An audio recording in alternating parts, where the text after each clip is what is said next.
Black Star Network is here. Hold no punches. I'm real revolutionary right now. Support this man, Black Media. He makes sure that our stories are told.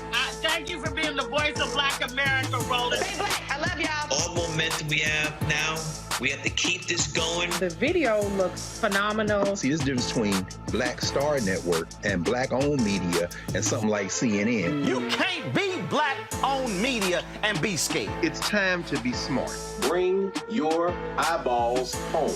You dig?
Today is Friday, May 5th, 2023. Coming up on Roland Martin Unfiltered, streaming live on the Black Star Network.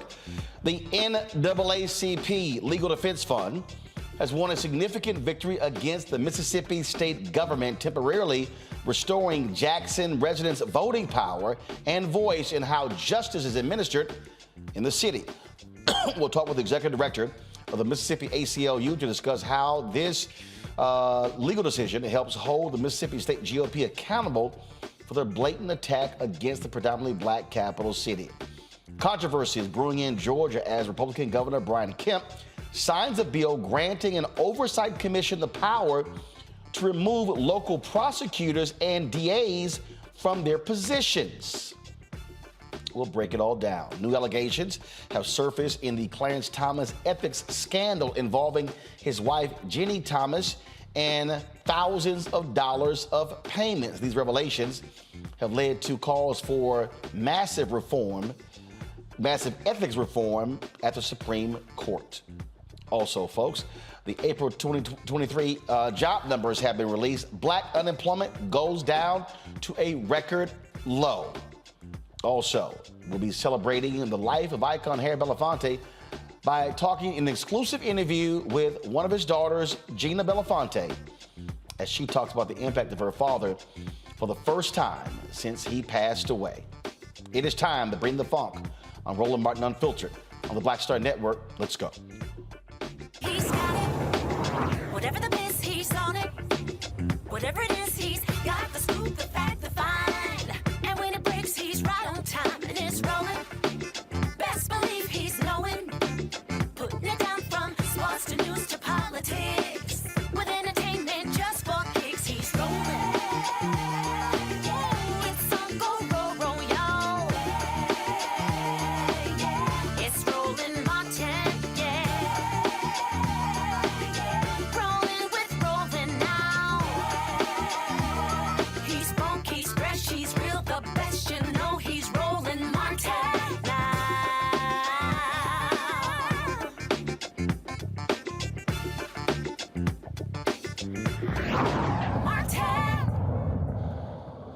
A temporary victory in Jackson, Mississippi, as a Hinds County judge halts the implementation of a section of a controversial bill that would expand law enforcement in the capital city. Chancery Judge Ginni Thomas issued a temporary restraining order on House Bill 1020. The bill would expand the jurisdiction of a state-run Capitol Police in Jackson and create a temporary court within a Capitol Complex Improvement District covering a portion of the city. That area is where most whites live in Jackson. Yep, the restraining order will be in place until Wednesday's motion hearing. That motion was won by the NAACP Legal Defense Fund on yesterday. I attended their Equal Justice Awards dinner last night, and Janae Nelson announced that decision at the dinner. Joining us now is Jarvis Dortch, the Executive Director of the Mississippi ACLU. Jarvis, glad to have you here. Again, for folks who don't understand, Republicans in Mississippi, like we're seeing Republicans in Texas, in Florida, in Georgia, and numerous other states, are using their legislative power, meaning controlling the state legislature, to determine what is happening on the local level. Exactly. I mean, when this bill came out, it was clearly an attempt by certain people in the city to take over power of their neighborhoods, their part of the city.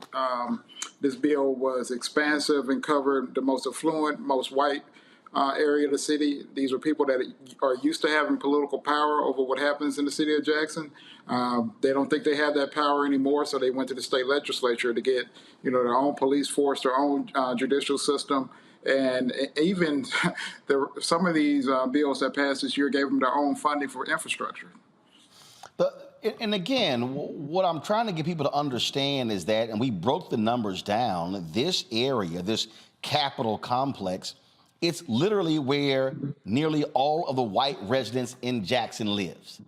And I have yet to hear, and maybe you can share with us, I've actually yet to hear a rationale as to why this is needed. Well, I mean, the rationale they give is crime, and you can cover just about anything by screaming about crime. And we have had an uptick, especially in murders in Jackson. But hold on. I had a state official on about that last week, and I get that. But here's the question that no one seems to answer: has there been an uptick in this area or all of Jackson? Because this doesn't cover all of Jackson. It only covers this Capitol complex. So have they shown any data of the crime in this Capitol complex?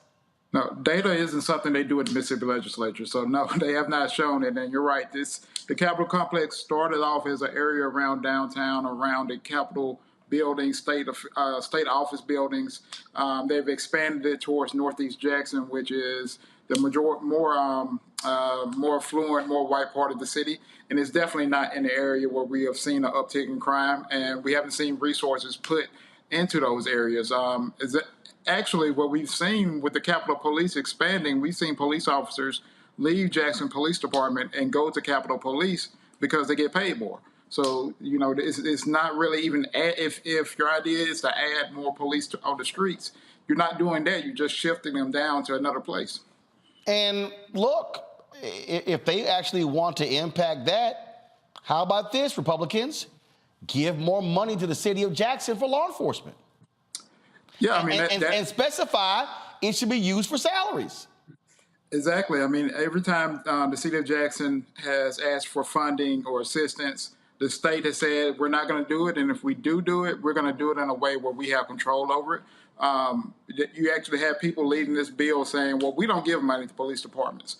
A couple of weeks later, they were giving money to the local police departments, millions of dollars to build police stations in Pascagoula, Mississippi, and other parts of the state. And these are people that were on the floor saying, well, we never do that, as an excuse for doing it this way. But we've seen that with the city of Jackson for decades now, where the legislature is like, we're not going to assist you unless we get to control how the money is spent, and that money is being spent in the most inefficient way. It would be much cheaper for the state to say, we're going to help the city hire more police officers, hire more, be able to increase their infrastructure, improve the pay in the city. Those things would be much cheaper than creating something, from scratch. So the hearing is taking place on Wednesday. And so first of all, the LDF was involved in this. Yes. So who actually will be leading the legal battle to stop this from happening? So we're a group of coalition of organizations, the MacArthur Justice Center, which is a justice center at Ole Miss Law School, ACLU Mississippi, the Mississippi Center for Justice, and LDF are all on board with this lawsuit, along with some citizens that live in Jackson that are serving as plaintiffs. And we're going to see next week an attempt to get a more permanent injunction on this bill to stop these new courts from going into effect. All right, then. We certainly appreciate you joining us, Jarvis, to assist with breaking down this story. Thanks a lot. Thank you. All right, folks, I got to go to a break. We come back. We're going to talk about plus what's happening in Georgia, where, again, Republicans are using their power in the legislature to dictate what's happening on the ground. Keep telling y'all what's happening. This is power. I keep telling you how they're using power. First, if you're watching on YouTube, hit that like button, folks. We appreciate you doing so. Also, download the Black Star Network app, Apple phone, Android phone, Apple TV, Android TV, Roku, Amazon Fire TV, Xbox One, Samsung Smart TV. You can also be sure to watch us on Amazon News. If you go to Amazon Fire, click Amazon News. You can watch our 24-hour streaming channel, 24 hours, 7 days a week, right there on Amazon News. Also, of course, support us in what you do. Your dollars make it possible. I'm sitting here. Somebody sent a check right here to us. And so, again, send your check and money orders, folks, to P.O. Box 57196, Washington, D.C., 20037-0196. Cash App, $RM Unfiltered. PayPal is R Martin Unfiltered. Venmo is RM Unfiltered. Zelle is Roland at RolandSMartin.com. Roland at RolandMartinUnfiltered.com. And be sure to get a copy of my book, White Fear, How the Browning of America is Making White Folks Lose Their Minds. We'll be right back.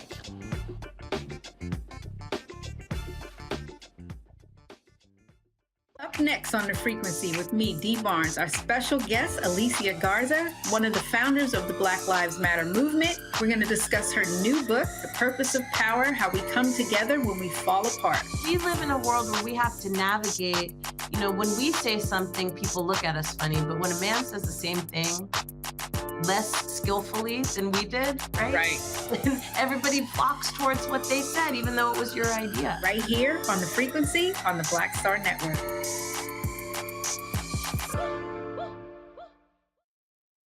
Next on the Black Table with me, Greg Carr, we look at one of the most influential and prominent Black Americans of the 20th century. His work literally changed the world. Among other things, he played a major role in creating the United Nations. He was the first African American and first person of color to win the Nobel Peace Prize. And yet today, he is hardly a household name. We're talking, of course, about Ralph J. Bunche. A new book refers to him as the absolutely indispensable man. His lifelong interest and passion in racial justice, specifically in the form of colonialism. And he saw his work as an activist and advocate for the Black community here in the United States as just the other side of the coin of his work trying to roll back European empire in Africa. Author Cal Rostiala will join us to share his incredible story. That's on the next Black Table, here on the Black Star Network. Black TV does matter, dang it. Hey, what's up, y'all? It's your boy, Jacob Lattimore, and you're now watching Roland Martin right now.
In Georgia, Republican Governor Brian Kemp signs a bill creating an oversight commission with the power to remove local prosecutors and district attorneys from their jobs. Kemp says the measure would create an oversight mechanism to ensure accountability in upholding Constitution and statutory duties. The commission will consist of 8 members. 5 will be responsible for investigating any alleged conduct constituting grounds for discipline.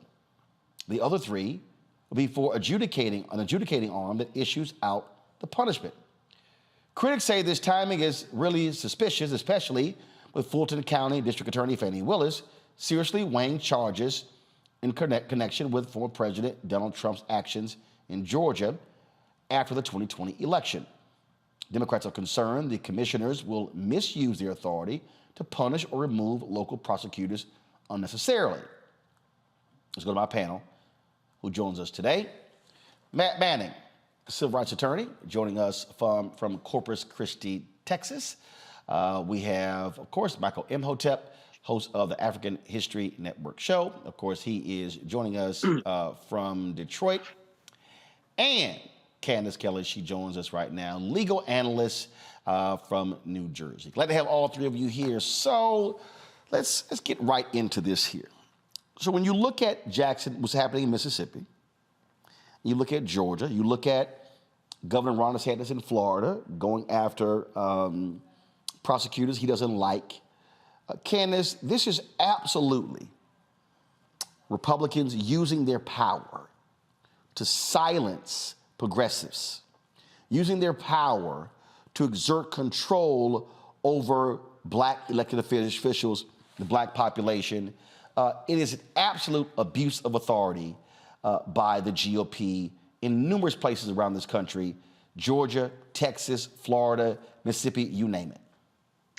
Roland, you're absolutely right. And in fact, we have a violation of power and authority from people who've already spoken. In other words, we have people who've already voted the GAs into office. We have people who've already voted for a certain system in Jackson not to be separated and have their equal rights be violated. So here you have people who have already voted and heard their voices heard, and those voices are being taken away, which is why the NAACP is filing that lawsuit in Jackson.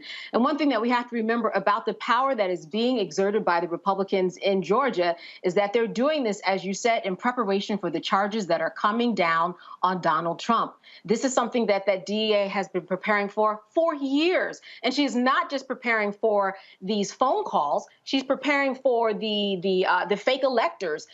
She has been doing this for years. She has trumped up her security. She has death threats. She is all over white supremacist websites. This is someone who is going for the gusto. They know she is coming, and they're using the power, and actually legal power so far, because it has not been protested. They are trying to go through a route that they know Trump has already laid down. He did this already in terms of voting in and making sure that the federal courts were built up with everyone who is a Republican. He's doing the same thing, and so are his political allies, by saying we're going to use the system and the power that we have to work in our favor. But we know that that DA in Georgia is not going anywhere, and that is what they most fear down there in Georgia. Matt, the point that Candace makes is a crucial one. These are democratically elected people. The voters decided who they want to represent them based upon what they said as they were running. And so here you have Republicans who are saying, damn that, we don't care what the voters decided. We are going to be the judge and jury to determine whether they're doing their job. You are so spot on, Roland. And what's especially interesting with this timing is last week, I literally got appointed to represent our local DA in a removal lawsuit where they're lobbying the same kinds of accusations against him. And I used to manage that office under him. And I was appointed by my local county to defend the lawsuit to remove him from office. And politically, that exact conversation is happening here in Corpus Christi as it is across the country. This is a political attack on him, and it's a political attack on anyone who's been duly elected, especially multiple times. The DA here, Kim Gardner in St. Louis, across the country, these people have won multiple times and in landslides. And irrespective of that, you see Republicans directly attacking those offices, and they're doing so with the dog whistles that they know will be effective. Crime, failure to do their duties, all of those things. And what's especially problematic about that is, at least in Texas and presumably everywhere else, these offices have great latitude, great discretion to do their jobs. Their job is to seek justice, not convictions. So the idea that somebody would be removed because somebody Monday morning quarterbacking, at the State House thinks that they're not getting enough convictions or are too lenient is not how the system works. And I think Candace hit the nail on the head with all of her comments. But one thing I would add to that is that I think that we're really in a constitutional crisis, because what you see is a separation of powers issue where the legislatures across the country are deciding that duly elected public officials should not be able to do their job in a way that they disagree, irrespective of if it's within the bounds of the law and the discretion that they're given. So this is a huge issue, and this is a testament to what we talk about on this show every week, the idea that the Republicans are playing chess, not checkers, and they're looking at every way to exert power,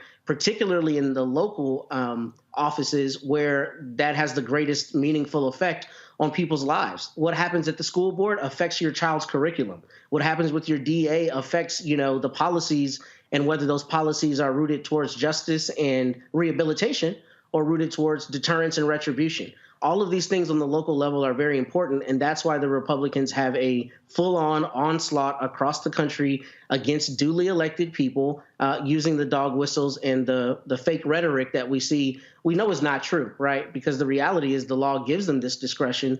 But if you know your base is not listening to that and your base is energized by the anger, then it's easy to foment that kind of support that we're seeing in these state houses in Texas and Mississippi, Florida, so on.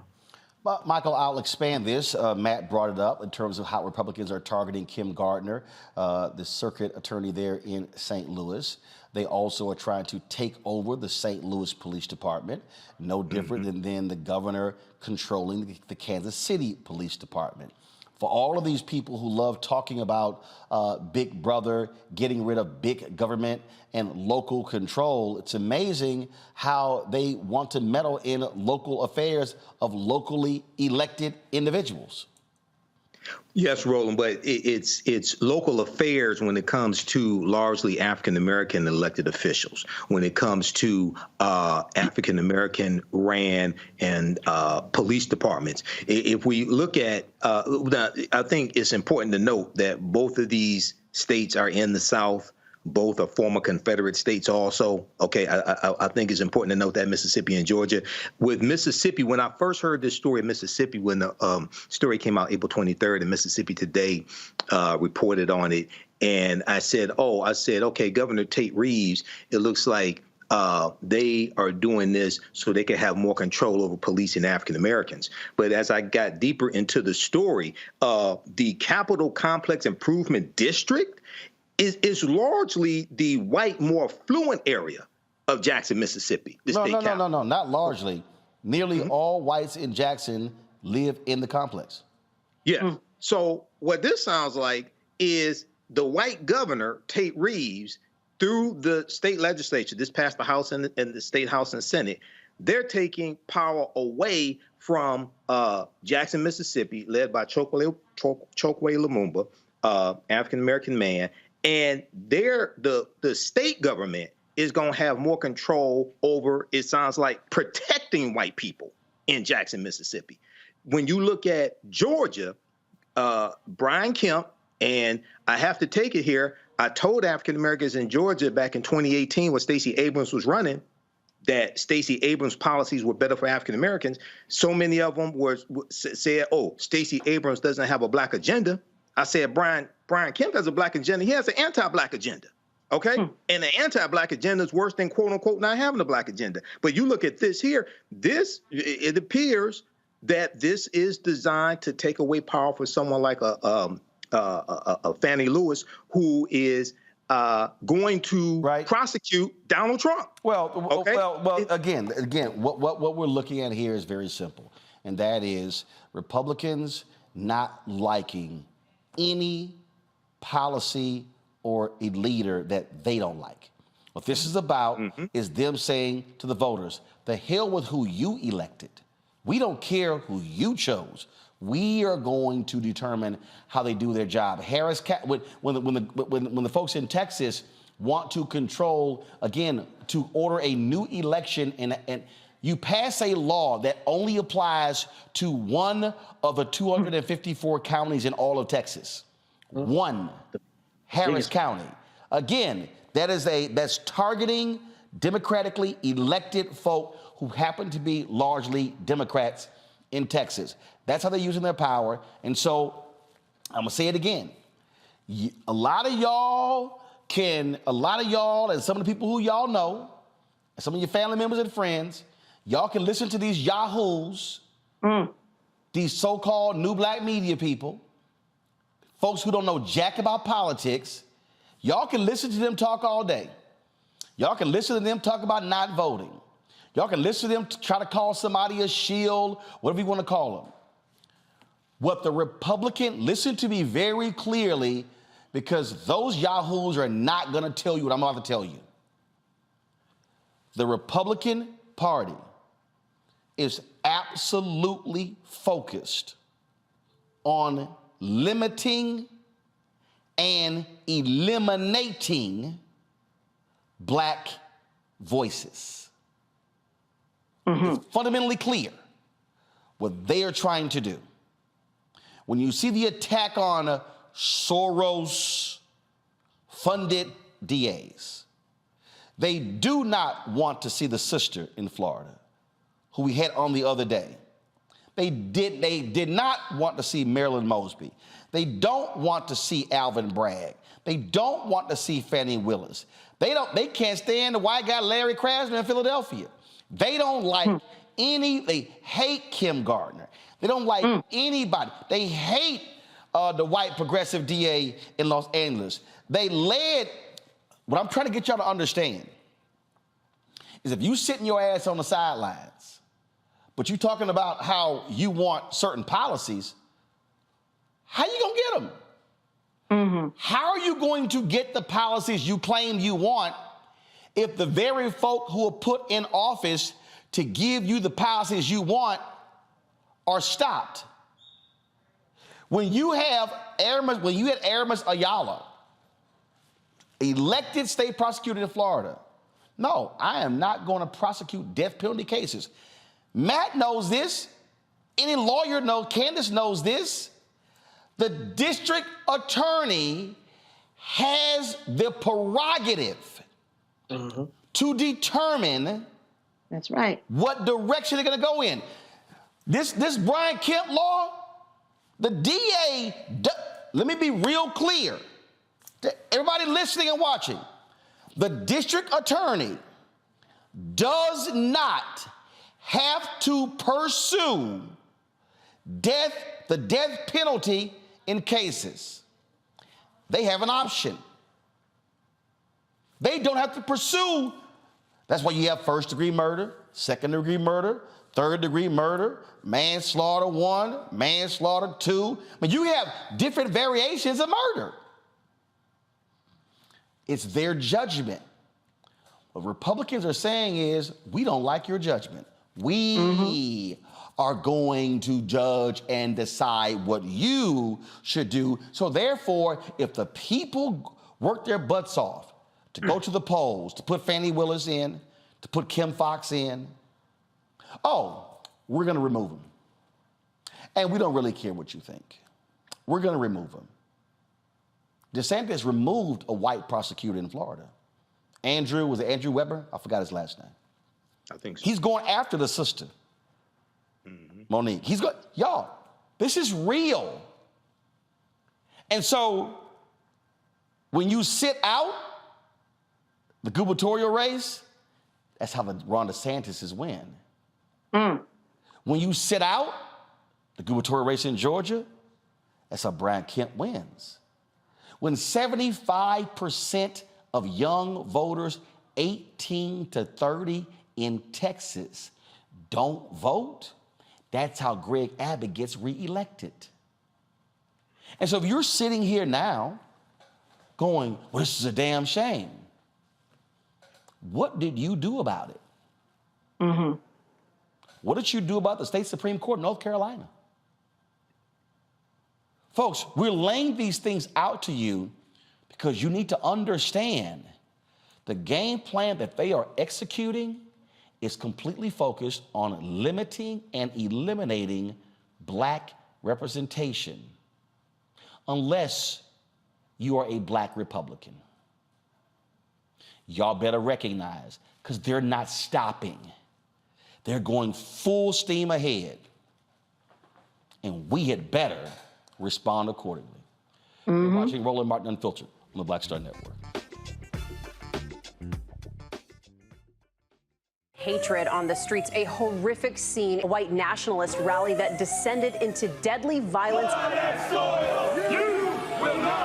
White people are losing their damn minds.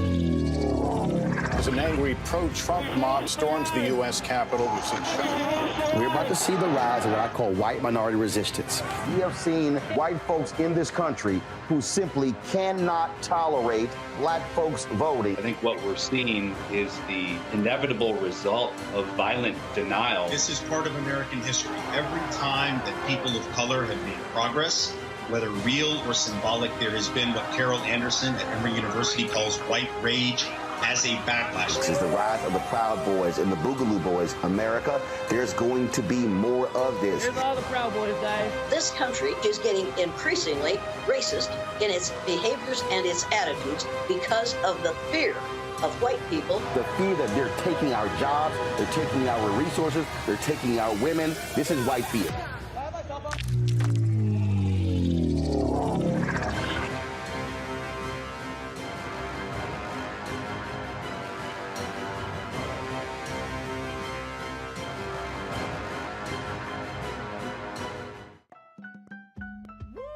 We're all impacted by the culture, whether we know it or not. From politics to music and entertainment, it's a huge part of our lives, and we're going to talk about it every day right here on The Culture with me, Faraji Muhammad, only on the Black Star Network.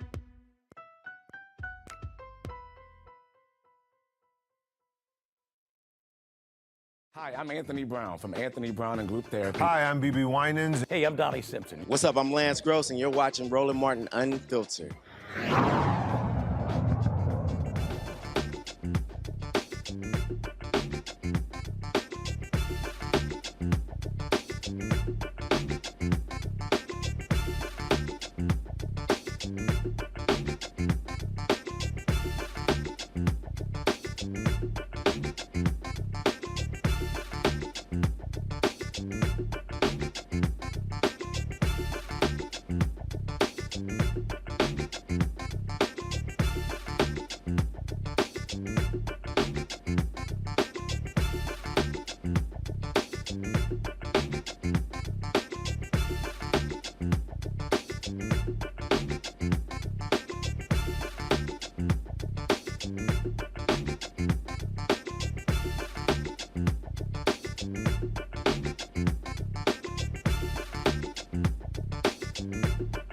All right, folks, the black unemployment rate in America is now a record low.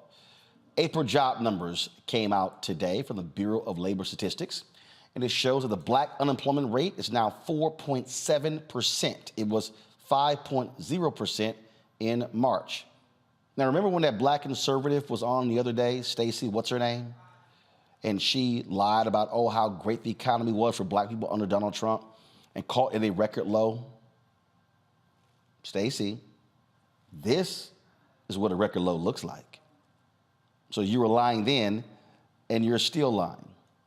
This is the first time in U.S. history that the black unemployment rate has fallen below 5%, while the overall joblessness rate for black people fell 0.3 of a percentage point.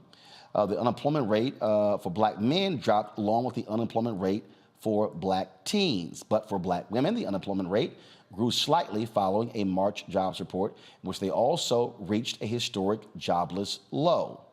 The overall U.S. unemployment rate at its lowest point in 50 years at 3.4%. Dr. Patrick Mason, author of The Economics of Structural Racism, Stratification, Economics in U.S. Labor Markets, and a professor of economics at the University of Massachusetts, Amherst, joins us right now.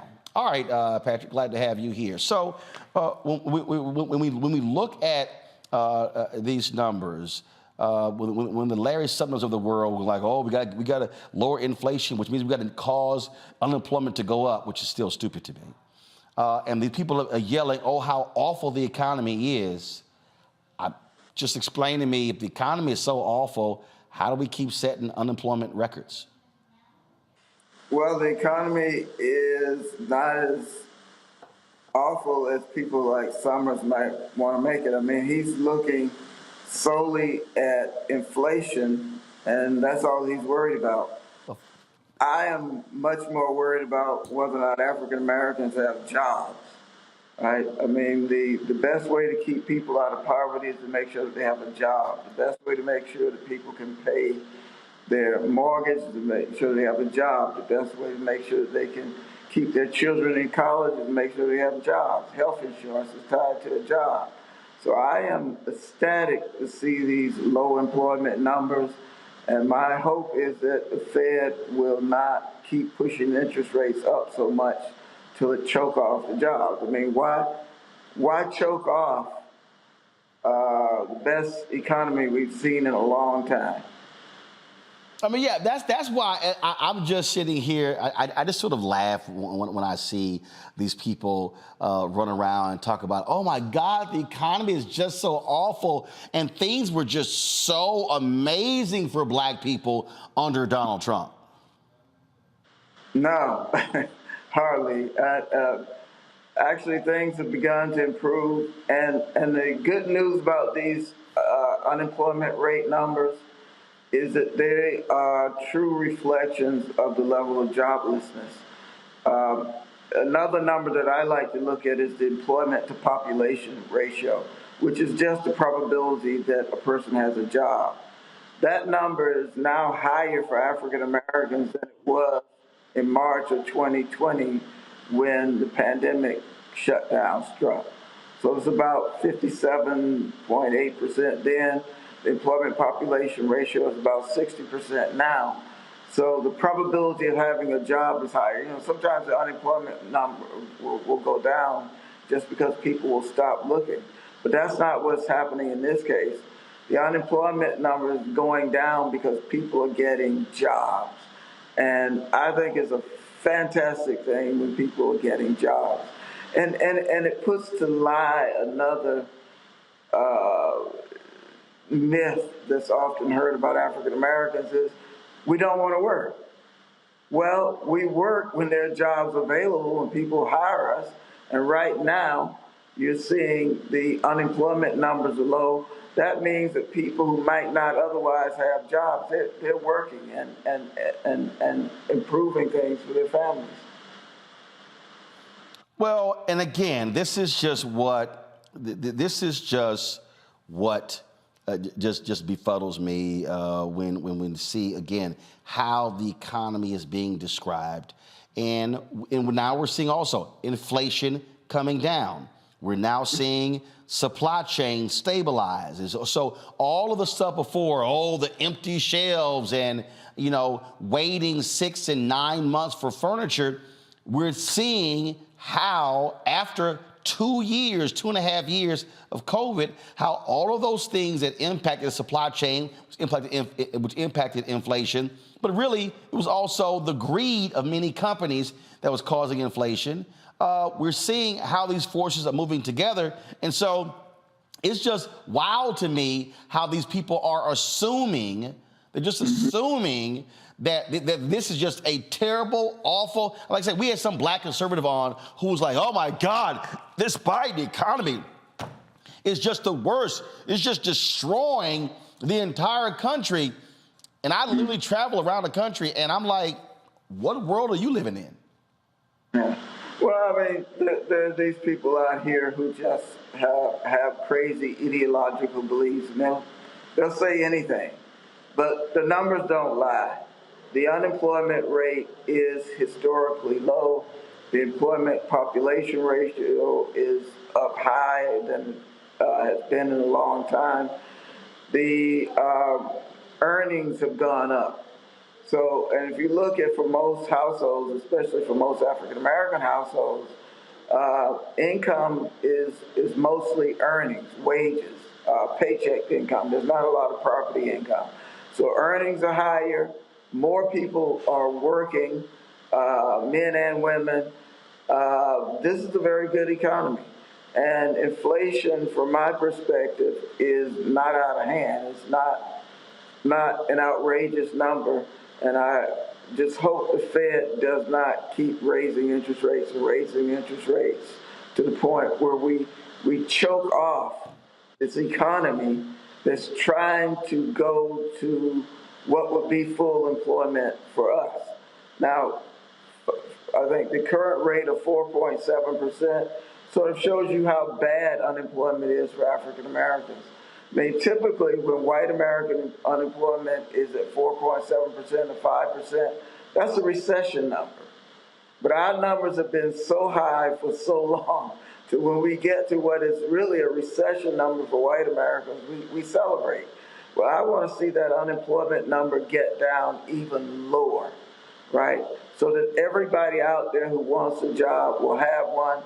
And also, the good thing about a low unemployment rate is it gives bargaining power to workers, right? To workers who have a job that isn't paying enough, this low unemployment rate puts them in a position where they can go in and ask for a raise. If they don't get it, they can go somewhere else. Yes, sir. All right. Patrick Mason, we appreciate it again, folks. He is the author of The Economics of Structural Racism and Stratification, Economics in U.S. Labor Markets. We certainly appreciate you joining us. Thank you so very much. All right, folks, got to go pay some bills. We'll be right back. Roland Martin Unfiltered on the Black Star Network.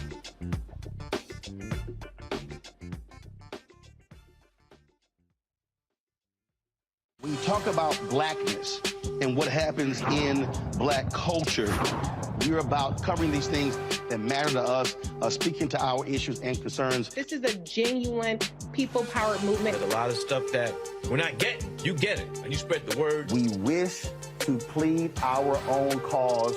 Too long have others spoken for us. We cannot tell our own story if we can't pay for it. This is about covering us. Invest in black-owned media. Your dollars matter. We don't have to keep asking them to cover our stuff. So please support us in what we do, folks. We want to hit 2,000 people, $50 this month, raise $100,000. We're behind $100,000, so we want to hit that. Y'all money makes this possible. Check some money orders. Go to P.O. Box 57196, Washington, D.C. 20037-0196. The Cash App is $RM Unfiltered. PayPal is R Martin Unfiltered. Venmo is RM Unfiltered. Zelle is Roland at RolandSMartin.com. On a next, A Balanced Life with me, Dr. Jackie. What does it mean to actually have balance in your life?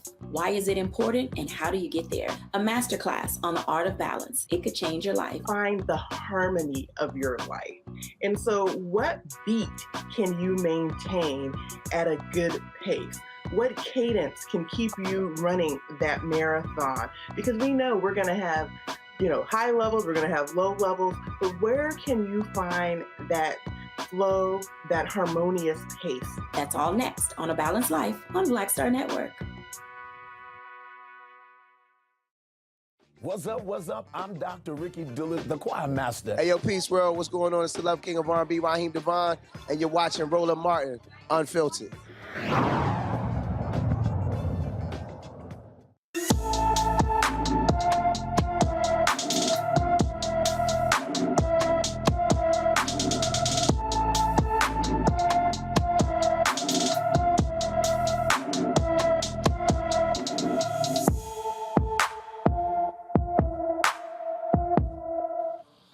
Kalia Gilchrist left her Brandon, Florida home on April 19th. The 13-year-old is 5 feet 3 inches tall, weighs 102 pounds, with black hair and black eyes. Anyone with information about Kalia Gilchrist is urged to call the Hillsborough County, Florida Sheriff's Office, 813-247-8200, 813-247-8200.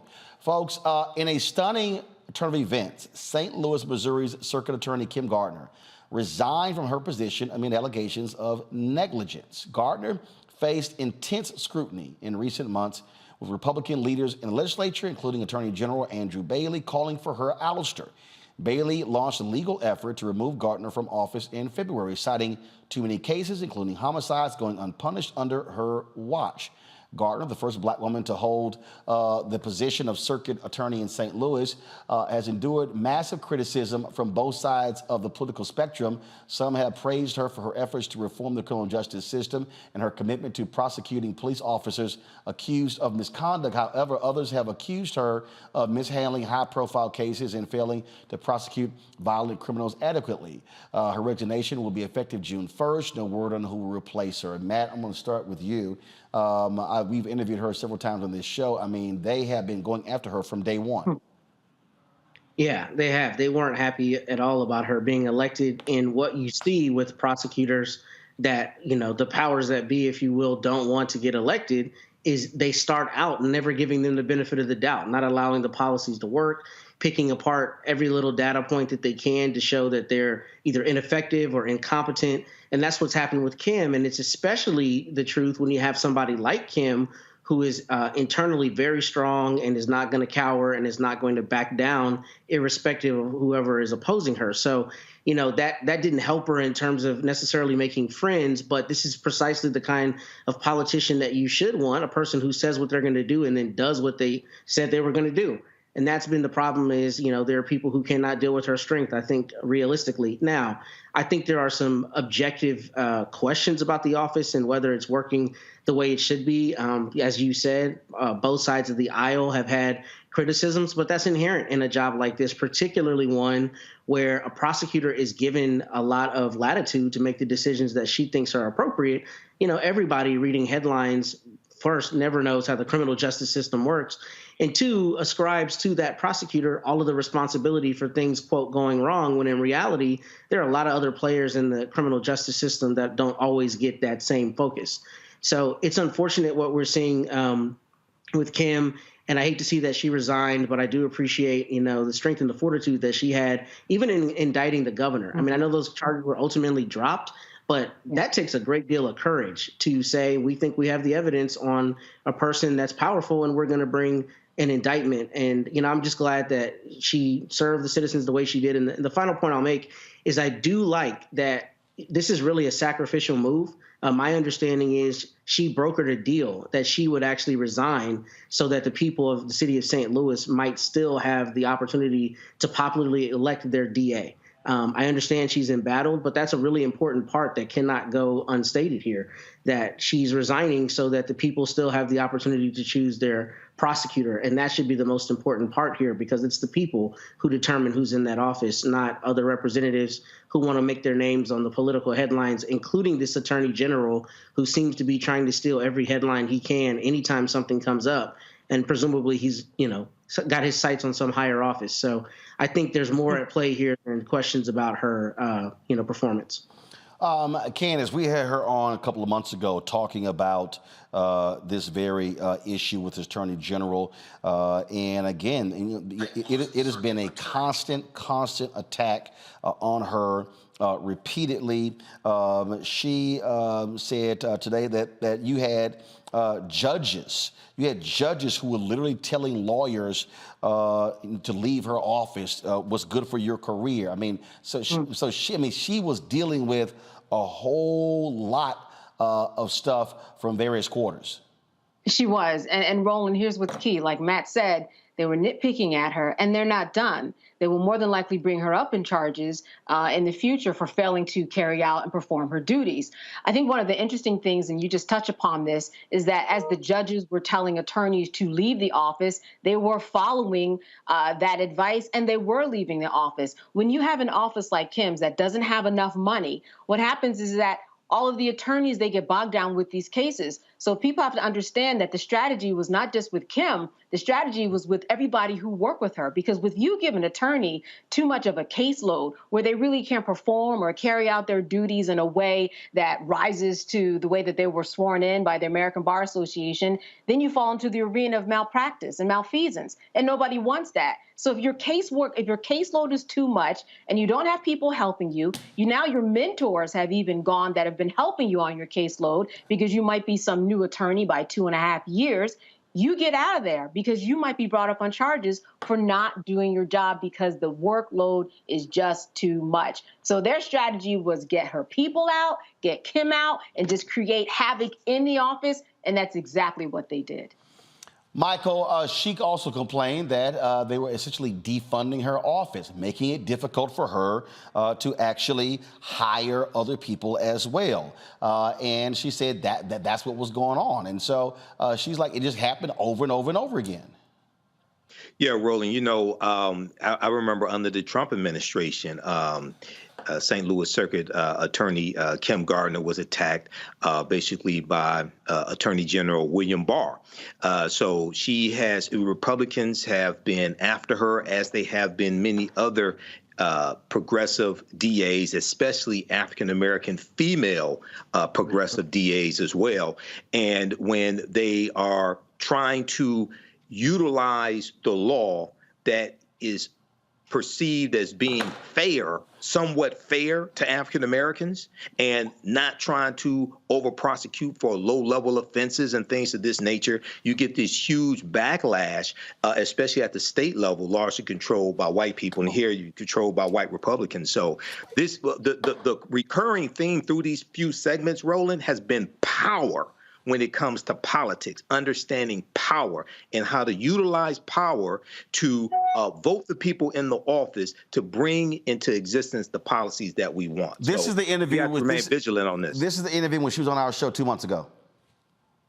This is something that's, to me, is shocking, but at the same time, we know what it is. This is a politically motivated attack by the unelected Attorney General and the actual governor who from day one, since he's been in office, has tried to take my duties as the elected prosecutor in the city of St. Louis.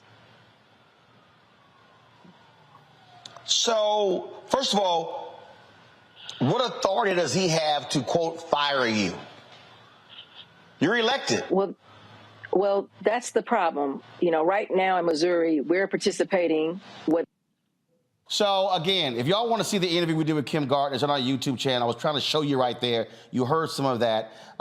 Again, 5 days ago, she was saying, Matt, she wasn't going to resign. But clearly, things had simply gotten out of hand there, and she was literally left with no choice. I just sent her a text, and so hopefully she'll be joining us. In fact, she actually just hit me back. And this is what she just texted me. It's to keep, to what you said, Matt, it's to keep the ability for the people to be able to elect the circuit attorney and local police control. The Republicans have a supermajority in the House and the Senate, and they had the votes. We currently do not elect our judges. The governor appoints them.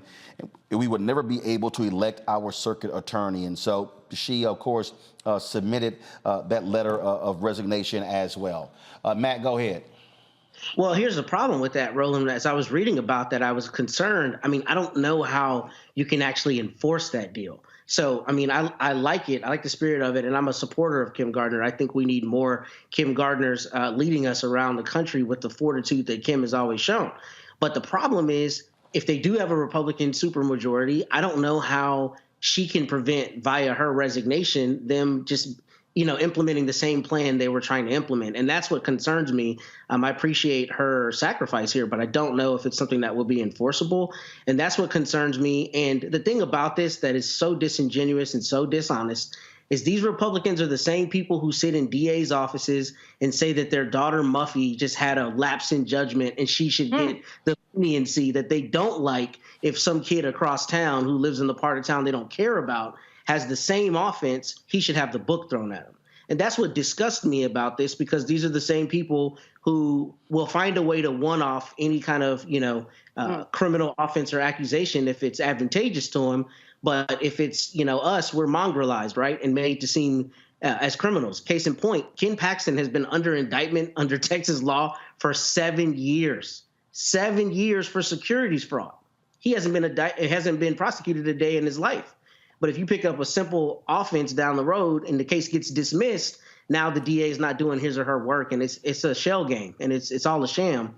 But the problem is, in the state houses, they have this power, and a lot of these legislatures have specific laws that allow them to implement these kinds of things. And what's scary about it as a voter and as a citizen is the idea that, as Candace said earlier, you elect a DA and then the powers that be in the state house don't like her, and they just decide that your decision does not matter, right? At which point, I don't know where you stop it, but it becomes a slippery slope, because when do you stop, basically, if they decide we're not going to have elections anymore, right? Or we're going to change the term limits unilaterally. The more of this kind of thing happens, the more we should be concerned as citizens about, the longer effects of that and how that affects democracy in general. I think we're in a democratic crisis right now in this country, and we're seeing that play out. Yep, indeed we are. Candace, Matt, Michael, I certainly appreciate the three of you being with us today on today's panel. Thank you so very much, folks. When we come back, exclusive interview with Gina Belafonte, one of the daughters of Harry Belafonte. She joins us next. Of course, her father passed away on April 25th, and she will share thoughts and reflections on an amazing life from the perspective of one of his loved ones. Philip Agnew, also the Dream Defenders, been in Cuba for the past week, will join us as well. And so we will continue our appreciation, our tributes to the great Harry Belafonte next on Roland Martin Unfiltered on the Black Star Network.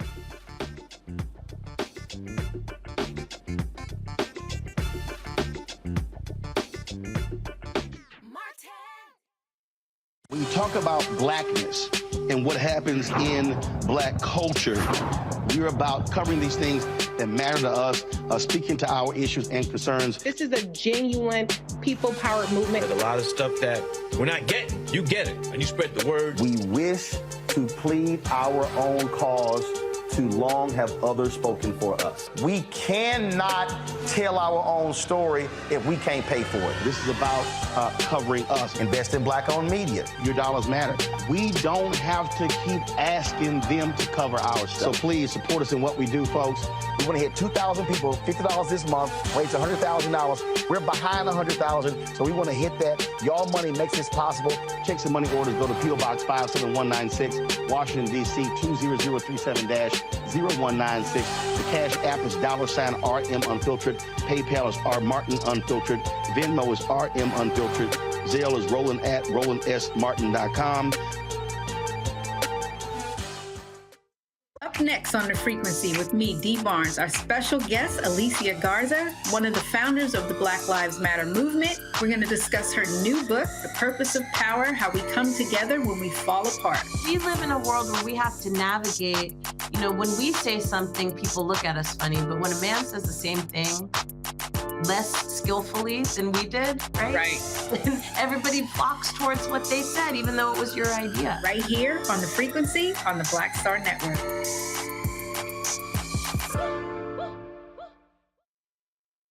But he's found a way to do it, and he's inspired like generation after generation after generation, to continue in his footsteps. He also challenges artists. Yes, he does.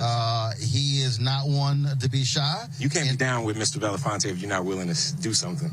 It's just the way that he is. It's the way the whole family is, and I'm here with Gina and just the entire family, and just really, really genuine, good people who are maybe in Hollywood, but Hollywood's not in them.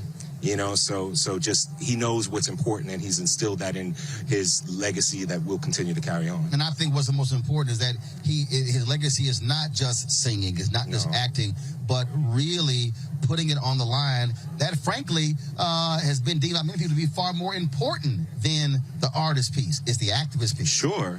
But that's the piece of humanity that's the most important. Sure, it's important what you do, as a career, as your art and everything like that. But he injected that into his art, and he injected life and humanity of social justice in the world and just making the world a better place. He never shied away from that at times when many other people did, and he could have, and probably benefited from it a lot more, but he didn't, and that's a very bold man.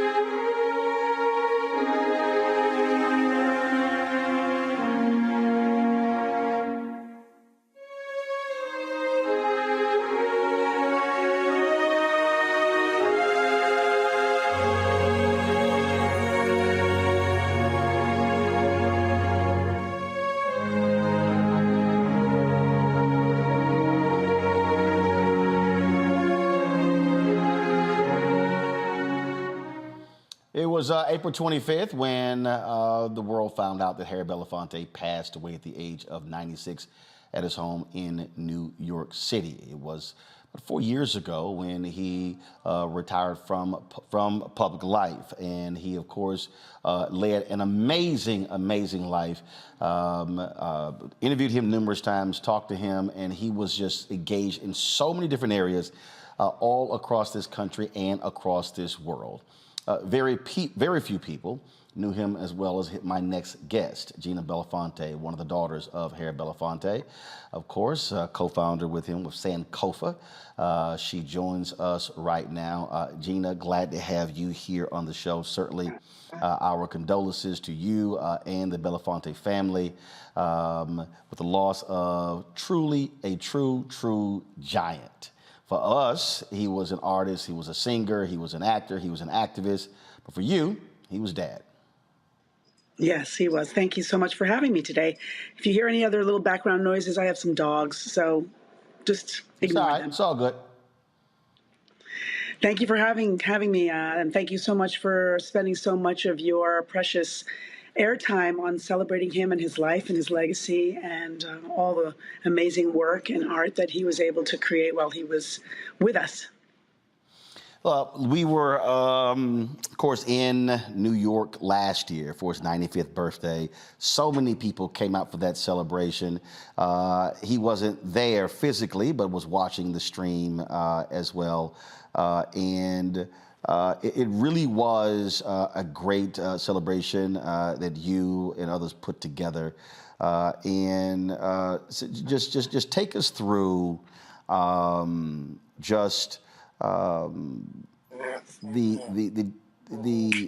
family perspective of who he was, as opposed to what everyone else knows from the public persona of Mr. B.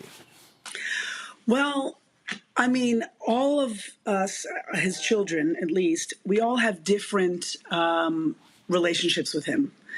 And the way some of us have worked with him quite intimately, and others just sort of, walk through the world with him as dad. He was certainly a force of nature for us all. We understood very clearly that he was busy at work. There was lots to do. There still is lots to do. And he made very specific and strategic choices for himself and his life. And as a father, he was an incredible mentor. He was a wonderful support system. I think probably all of us can say we had wished that there were ways in which we could have had him more in our lives personally. But I was gifted with the opportunity to work with him on a couple of different levels. When I first started working with my father, I was his acting coach. So aside from him coming to all of my shows and guiding me and mentoring me through my, navigating the entertainment business and my career as an actor at the time, he asked me to come on board as his acting coach. And I worked on 4 or 5 different films and television shows with him, guiding him through the different characters. We would work very hard on those. My father was a very serious kind of method actor. And so he took a lot of time and care in trying to figure out all the nuances of the characters. And so I had the gift of having that kind of intimacy with him. And then later in our lives together, in our careers, we worked in during the founding of Sankofa.org, where we were able to really pull together art and activism and use art as a tool to educate and to motivate and activate folks to participate in their civic responsibility and also inform them of what was going on in the world. And we used art to do that. And in many cases, art has a way of sort of opening up your heart, opening up your mind so that you can actually hear the issues and make some informed decisions for yourself. It has to be, though, difficult when, and this is not just for you and your 3 siblings, it's the case for the children of entertainers and other public figures, to have to share your dad with the world. The number of people who he called, who called upon him.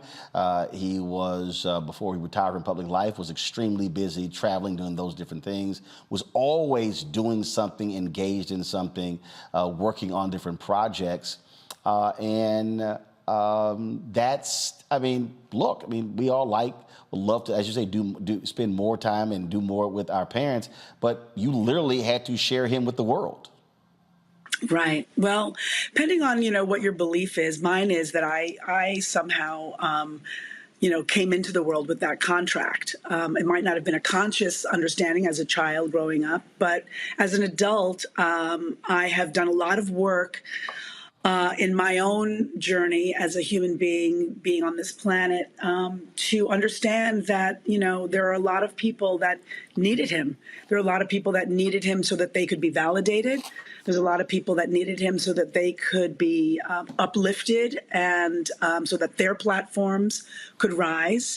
And certainly, the humanness in it all, you want to, not only protect your parent, but you also want them to see you and to recognize you and all those things. And luckily for me, I got that from him. I walk through the world. There's lots of other organizations that are doing very good work on behalf of him and his name. But he's my father. So that never will change. The kind of intimacy that we had, that no one can ever take that away from me. I think that what he was able to gift the world and how he was able to empower people, how he was able to, in some ways, be an example to admire and to aspire to. I think, I'm glad that we had to share him. I can't unwrite his own journey and his own path and the way he chose. I mean, he made very conscious decisions to do what he did. He knew what he was doing. And I think part of that was, for me, my own growth as a person, to more deeply understand his choices.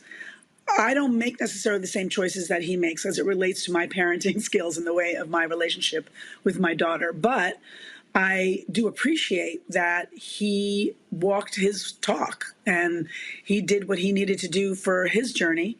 And I am deeply appreciative that I, growing up, also gravitated to what he was interested in. Not everyone in my family wanted to do things the way he wanted to do them. I personally really dug the way he did the things that he did. I liked the way he had a strategy around something. I liked the way in which he chose what he wanted to do and what he didn't want to do. It's interesting because I came to my father many times with many different ideas and things that he just shot down. And it could have ruined me, but instead what it did is it reinforced in me that there must be a better idea inside. And with all the things that he shot down, there were more than double the things that he said, yes, let's do that. That makes sense. That's exciting. So he's instilled in me a way to look at walking through the world in a strategic and very intentional way. And I'm grateful for that.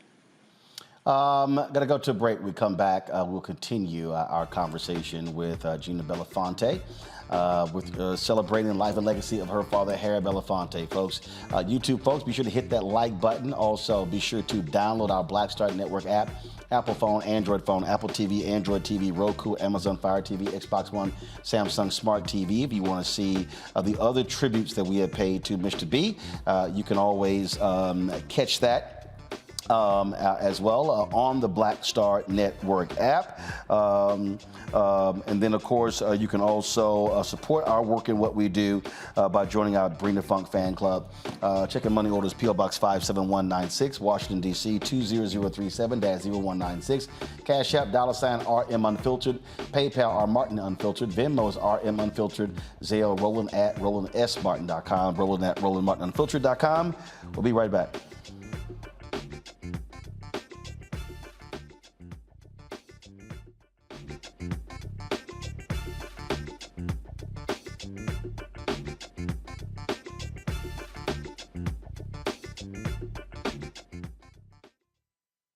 Hatred on the streets, a horrific scene, a white nationalist rally that descended into deadly violence. White people are losing their damn minds. An angry pro-Trump mob storms the U.S. Capitol. We're about to see the rise of what I call white minority resistance.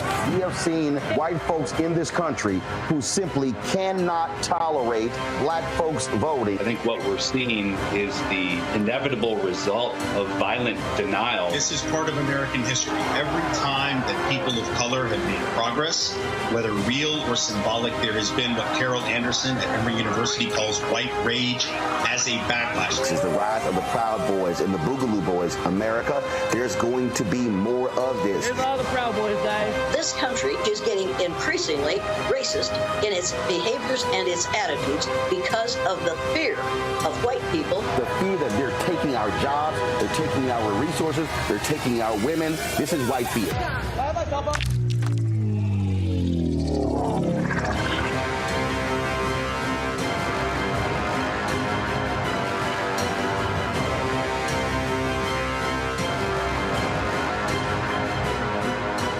Black Star Network is here.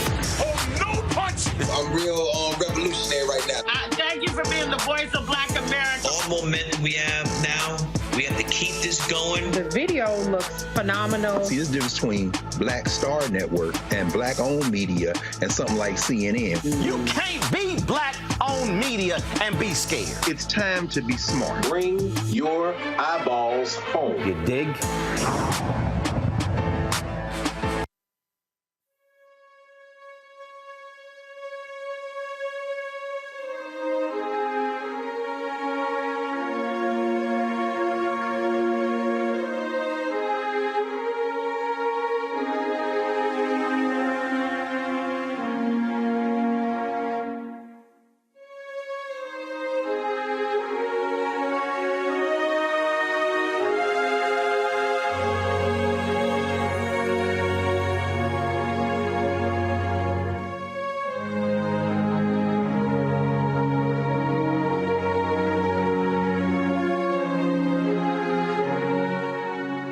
Of course, to the folks who are watching who may not realize, when we dedicated our studios here in Roland Martin Unfiltered, we unveiled this portrait of Mr. B. This was actually commissioned. It was an artist who did this when The Gathering had their fundraiser, the Apollo Theater. I think it was in 2017, I think. Maybe it was earlier. I actually emceed that event, and so I remembered it and had it commissioned for our office. And Gina was interested. I called him when we unveiled it and did not realize it was actually, when I called him, it was actually the same, I believe, the night when Sidney Poitier passed away. Because the news came out the next day. And obviously, thought tremendously about, a great deal about your father and what he did, because he truly was, as you said before we went to the break, somebody who did what he said. Yes, he did. Absolutely, he did. He was not afraid to, make his point clear. But, one thing that he really also was, I think, especially as it related to the movement in particular, and also in his artistry, he was a good listener. He really wanted to hear perspectives, objectives. He wasn't a person who just quickly, moved. He really heeded to Dr. King's Kingian nonviolence. He suspended his first judgment, and he tried his best, I think, to lean into listening to different perspectives and understand more deeply what people were trying to convey, what they were doing, before he then put his own brilliant strategy or spin on it. I mean, he was an expert strategist. A lot of people know that not only was he a big funder of the 1960s civil rights movement, but a deep strategist within that movement, liaisoning between elected officials and the movement, certainly being an intermediary between different movement fractions and factions during that period, very closely in line with his dear friend, Dr. King. And he also, to this day, in this more modern movement, continued to be a strategist and a mentor for young people who were looking for the roadmap, which he pointed them in the directions. And many of them deeply understood that they needed to get an education in the history of the movement and before the 60s, movement as well. We needed to have a deeper understanding of how we got to where we were so that we could have a deeper strategy on how to shift and change, things. We're still working on that. You talked about him being a listener. It was, I guess, when he got honored at the National Action Network, that was 17. So, I walk up to him, and he turns, and anybody who knows me knows I'm not one who uses the N-word. He turns, "Nigga, when you taking me to lunch?"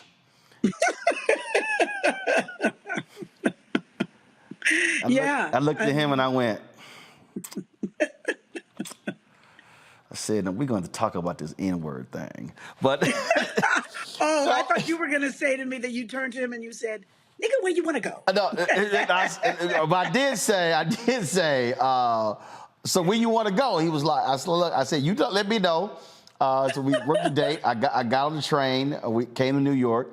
We settled on Ruth Chris Steakhouse in Manhattan.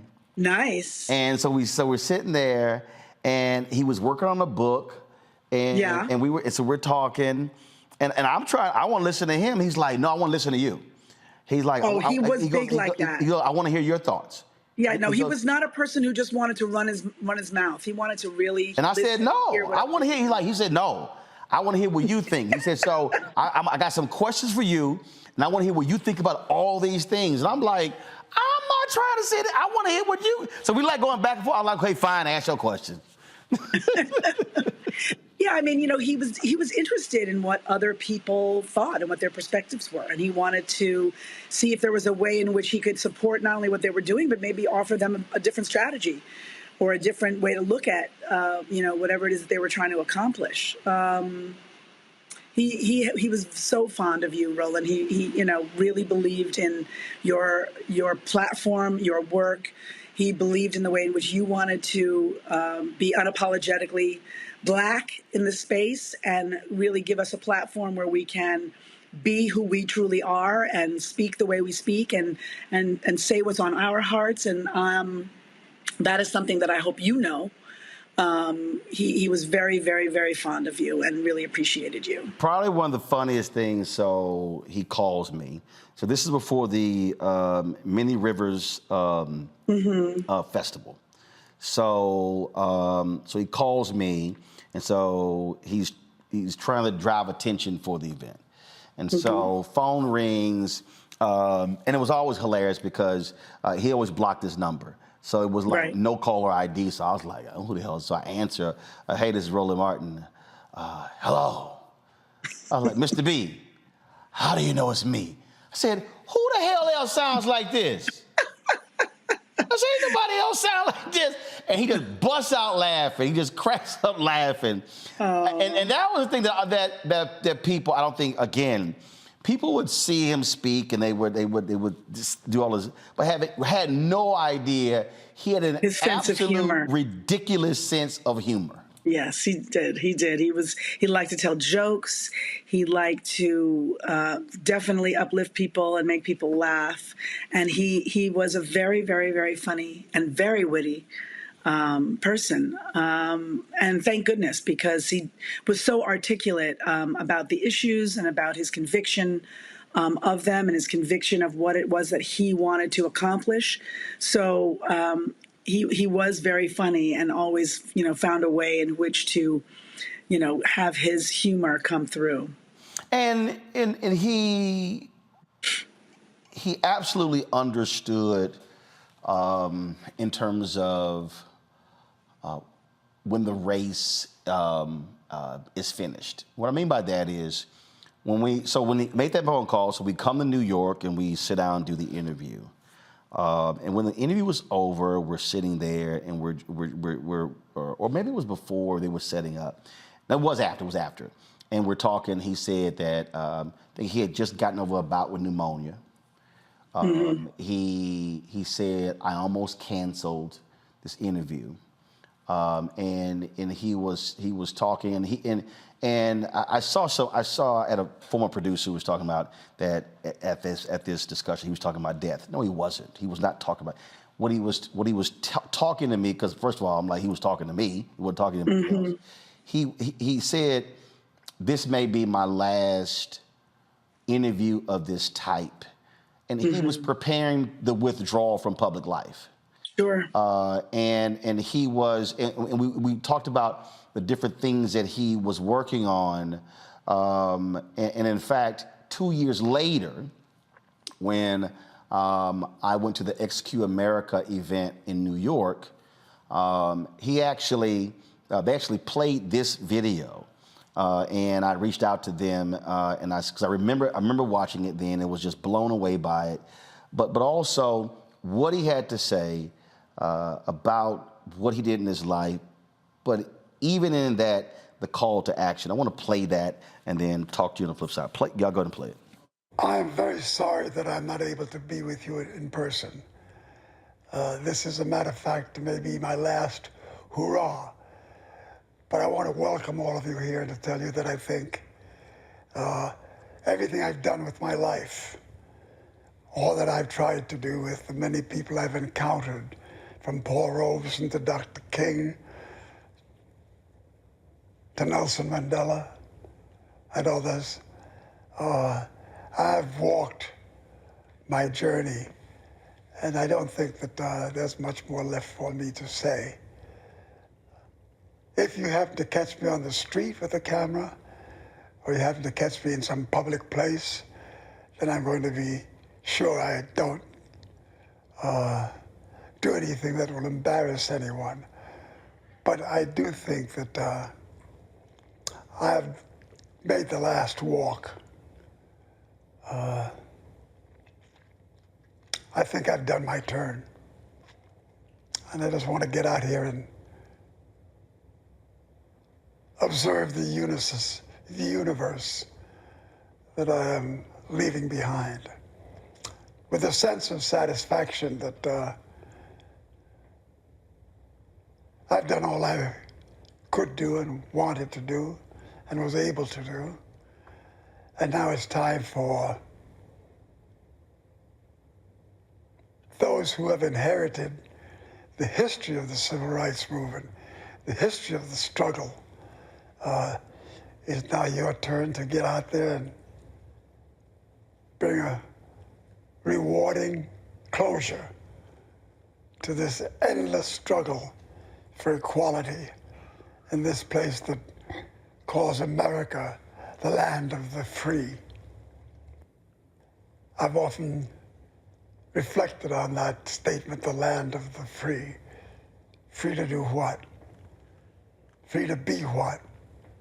Free to say what? It's not been that free for many of us, but before this is all over, it will be. And a lot of that is dependent on where you take it. Thank you. That was plain. It was just stunning to watch it because he said, "I've done all I could do and I want to do, and now it's your turn."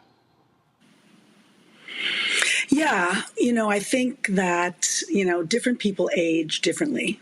You look at a person like Norman Lear, and then you look at it, someone like Sidney, who really retreated from public life. I think my father understood in some ways what was happening to him physically more than anything else. I mean, to the end, my father was very,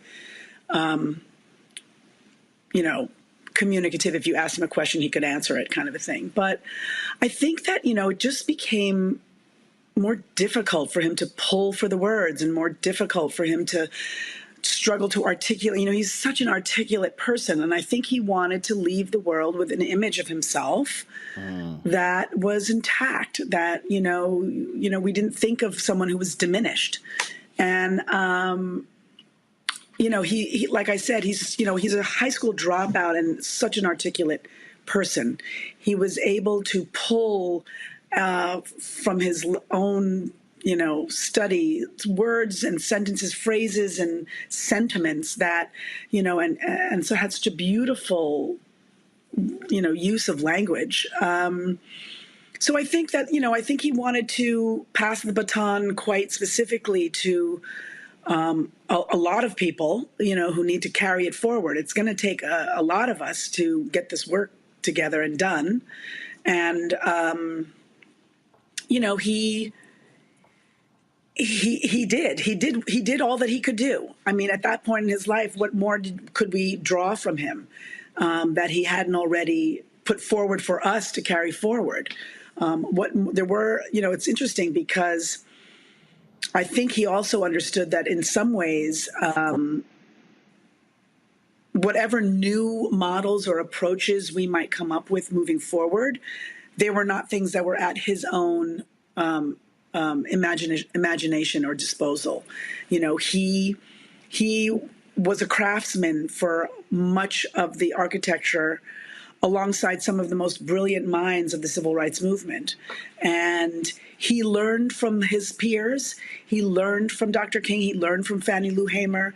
He learned from Bayard Rustin. He learned a lot from all those people and did his best to take their legacies and continue to move it forward and instill it in all of us, and challenged all of us to learn and understand the deeper truths of all of them.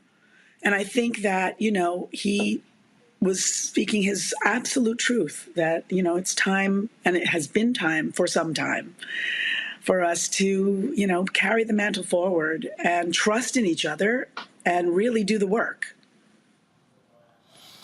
Hold tight 1 second. Got to go to a break. When we come back, we'll continue our conversation with Gina Belafonte, one of the children of Harry Belafonte. Of course, the actor, singer, activist, humanitarian, philanthropist, you name it. He had lots of titles, a true Renaissance man who passed away April 25th at the age of 96. You're watching this continuing tribute to him on Roland Martin Unfiltered on the Black Star Network.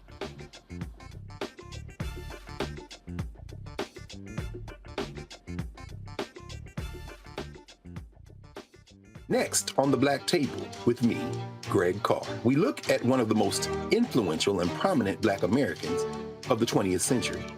His work literally changed the world. Among other things, he played a major role in creating the United Nations. He was the first African American and first person of color to win the Nobel Peace Prize. And yet today, he is hardly a household name. We're talking, of course, about Ralph J. Bunche. A new book refers to him as the absolutely indispensable man. His lifelong interest and passion in racial justice, specifically in the form of colonialism. And he saw his work as an activist and advocate for the Black community here in the United States as just the other side of the coin of his work trying to roll back European empire in Africa. Author Cal Rostiala will join us to share his incredible story. That's on the next Black Table, here on the Black Star Network.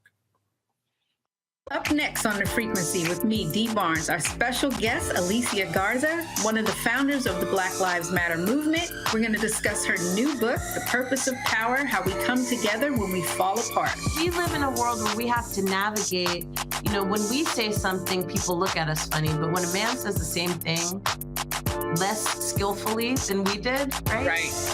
Everybody flocks towards what they said, even though it was your idea. Right here on The Frequency on the Black Star Network.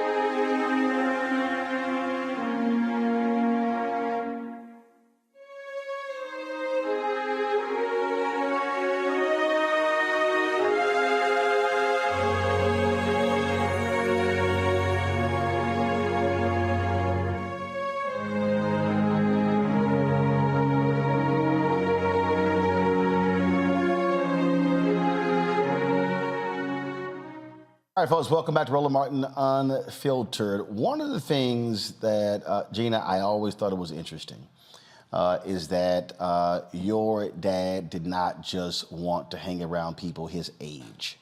It was always interesting where he wanted to be in the mix where the young folks were, where the next generation was in the documentary. He talked about calling the meeting of the elders in Atlanta and saying in the midst of it, basically, the issues that we need to solve ain't going to be solved by the people in this room because they ran their race. And so he then said he had to go beyond that room and go out and talk to the others and seek the others and communicate with the others in the next generation. And one of the folks who he did that with was Philip Agnew, co-director of Black Men Build, also with the Dream Defenders. Philip has been in Cuba. We couldn't get him there, and so we could actually finally reach him today. He joins us on here. Philip, you were with the Dream Defenders when Mr. B heard about what y'all were doing, and he didn't just send you a video saying, hey, great job. He said, no, I want to be with them, and literally travel to Florida as y'all were there sitting in the state capitol. One, thank you for having me. Even in Cuba, the name Harry Belafonte was spoken in high regard from the president and from a number of folks there in the government who remember his contributions a world away. Mr. B always had a way of wrapping us up in history, wrapping us up in inescapable arc of justice that he was a part of, and he came and he was with us in the Capitol. He wasn't just a person, as you said, who spoke from afar, who talked from afar. Mr. B was always there on the ground as often as possible, and what he did was he not only was there as a symbol of the long arc of justice that we were all a part of, but he gave you a level of encouragement and a level of belief in what you were doing and what I was doing, what we were doing, that nobody else could. You thought to yourself, Mr. Belafonte has been there with Nelson. He's been there with Martin. He's been there with Malcolm. He's been there all over the world at different points in our history to create this moment. And if Mr. Belafonte thinks it's that important that he will come to Florida or he'll come to wherever you are, you knew you were on the right path. You were on the right track. And that's just a testament to his spirit, to his smile, to his indomitable charisma. And it is a great honor of my life that I've been a small part of the journey that is Mr. Belafonte's life. Gina, Philip made the point about Cuba. I mean, the hip-hop community in Cuba is absolutely indebted to him because Fidel Castro would not allow rappers to do what they do. And when your dad traveled there, he told Fidel Castro, let the artists practice their art. And then he comes back the next year and they thank him because it was him intervening directly with Fidel Castro that allowed Cuban rappers and Cuban hip-hop artists to be able to do what they do in that country. So he wasn't afraid to even tell Castro, hey, man, lighten up. Right. Right, because I mean, first of all, hello, Philip. It's such a pleasure to see you. Let me just say that. And also, I think my father really, believed in humanity, and he was dealing with humans. And so I think that, he understood that, the Cuban Revolution had places to grow. And he did his best to maintain relations through culture, and bring art and culture to the island and reciprocate a cultural exchange. And I think that, when he heard the young people rapping, a lot of people don't know that Harry was the producer of Beat Street, and he was very much in tune and up to date with our own current scene, music and cultural scene. And Harry was sort of when you think about hip hop, when you think about what hip hop means, and it sometimes means a different thing to different people. But one thing about hip hop is authenticity and originality, and Harry was all those things.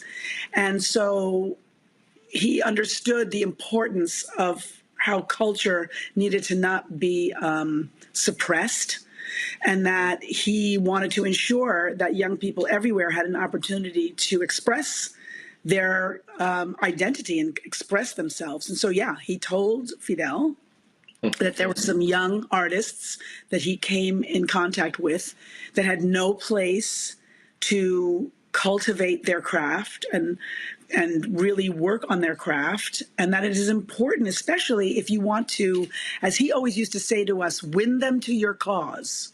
Mm-hmm. So in some ways, he may have counseled Fidel to say, listen, if you want to win them to your cause, you need to help support their work and what they want to do as well. So I don't know the exact things that he said to him, but I know, because I also have been to Cuba. And when you say that name, Belafonte, there are a lot of young people and artists who say, oh, he was so instrumental in giving us our own, liberation within the confines of our movement here. And yes, he was not afraid. He was just not. Philip, that just for folks, again, what was the like when he literally shows up? And I remember, and other media outlets started doing interviews. They were kind of like, what is this old black man doing here with all these young kids? Because the Dream Defenders really became nationally prominent in the wake of the death of Trayvon Martin, the murder of Trayvon Martin. But for you, this young whippersnapper down there making all this noise, and to see this figure come there to stand with y'all had to be quite surreal. Absolutely. Once again, you as a young person in the movement, what I recall was always feelings of uncertainty. Yeah, we had the youthful exuberance. Yeah, we knew we were doing what was right and we were standing up for what was right. But consistently, the doubt creeps in. Are we in the right moment? Are we doing the right thing? Are we making our folks proud? Do we know what's going to come next? Mr. Belafonte coming there quieted all doubt internally, that we were in the right moment, that we were the right people for the moment, that no matter what happened next, that this moment was ours, and that once again, we were a part of a long trajectory of freedom fighters the world over. And it's interesting, you said... So he did what Gina said earlier. He validated y'all work or gave you the stamp of approval. He gave you the Harry Belafonte seal of approval. Yes. Because I want this to be known. Yeah, there were people saying, why is this old guy coming? But overwhelmingly, people were wondering, who are these people? Who are these kids? And when he came in, people understood that we weren't just loud, but we had a level of thought and analysis, and that we had a plan, and that we were legitimate actors in the long arc of history, that we weren't just young whippersnappers, that we had connections. frankly, that we were connected with somebody who, who had stood with Malcolm, stood with Martin, stood with Ella, stood with folks the world over and over, and consistently was on the side of good. And so for us, he was that stamp of approval. And really, to this day, we are still emboldened with that stamp. I'm still incredibly grateful for the private conversations that we've been able to have, and will carry those with me for the rest of my life. And it was that public standing alongside us that burnished our reputation and allowed us to continue to do our work. Gina, yes, you saw that take place with Philip and the Dream Defenders, and then just so many other people. But also speak on how he also challenged these younger artists, these actors, these musicians, to say, you can be doing a hell of a lot more than what you're doing right now. Yeah. Well, I mean, he worked in very mysterious ways, and sometimes, I remember the work with the Dream Defenders in the very, very early days when he came back from that trip. And we were just also at the same time forming Sankofa. And, the Dream Defenders came to us for their support. And we immediately said, why don't we do this? Let's send you all to Highlander.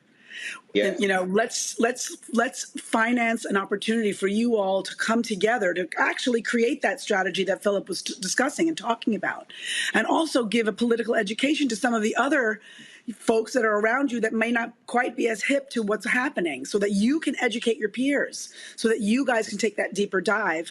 And he wanted to do that same thing with artists. Many artists looked at Harry like he was just an anomaly, like they didn't get, how were you able to be so outspoken? How were you able to do what you do and did what you did and still maintain your career and still maintain your level of celebrity?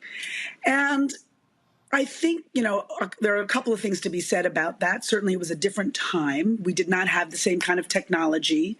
The cancel culture, so to speak, was not quite as hot as it is here. The cancel culture came from the government predominantly.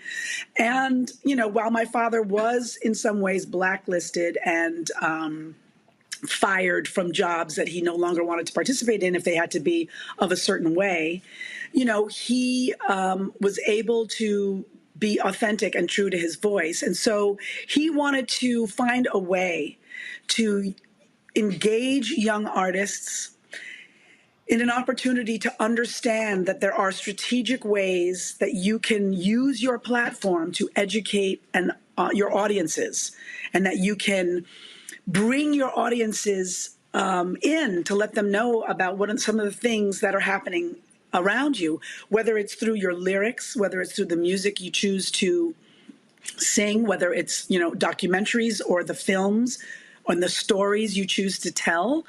Not everyone has to be on a front line. That's not for everybody. But there is a space and a place for all of us to show up and to participate.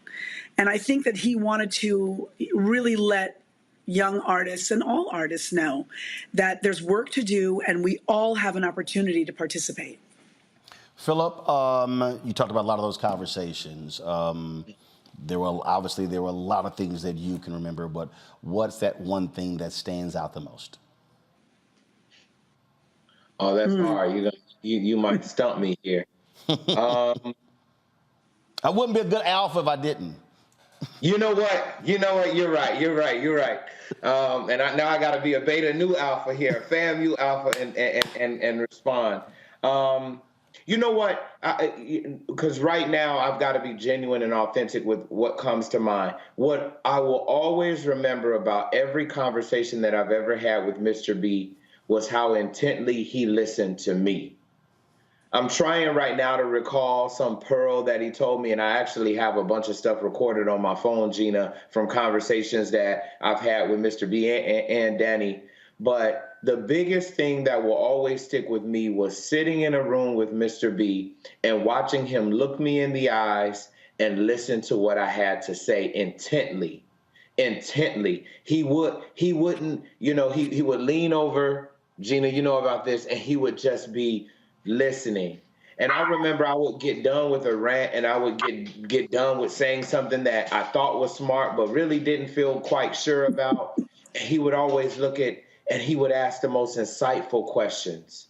And he would want to pull more. And he made me know and feel that there was a brilliance inside of me. That's the biggest thing that I will remember. Yeah, there were quotes, him always saying, I'm better than I deserve, and him giving us the quotes from Paul Robeson that artists are the gatekeepers to truth, and, you know, all the different things that at some point almost became repetitive because it was just a part of who he was. But it was how much he listened and how much he really edified the words that each one of us said. And some of us might have been saying some silly stuff. I know I might have been saying some things that weren't the most well-researched and didn't come from a whole wealth of experience, but he listened and he told us that what we had to say meant something and it was worthy. And even if we weren't always precise, we had to say it. It had to be said. And so that's the big thing that I can recall for you that is genuine and authentic, is the biggest thing that will always land on me is I knew when I spoke with Mr. B, he wasn't going to talk the whole time. He was going to require that I spoke up, and he was going to listen, and he was going to respond with the level of insight and questions and interrogation and curiosity that made him who he is and who he was. Frat, I appreciate it, my brother. Philip, thanks a lot. Yes, sir. Thank you very much. Love you, Gina. Love you back, brother. Thank you. Going to our final break. We will come back, conclude our conversation with Gina Belafonte. You're watching Roland Martin Unfiltered on the Black Star Network.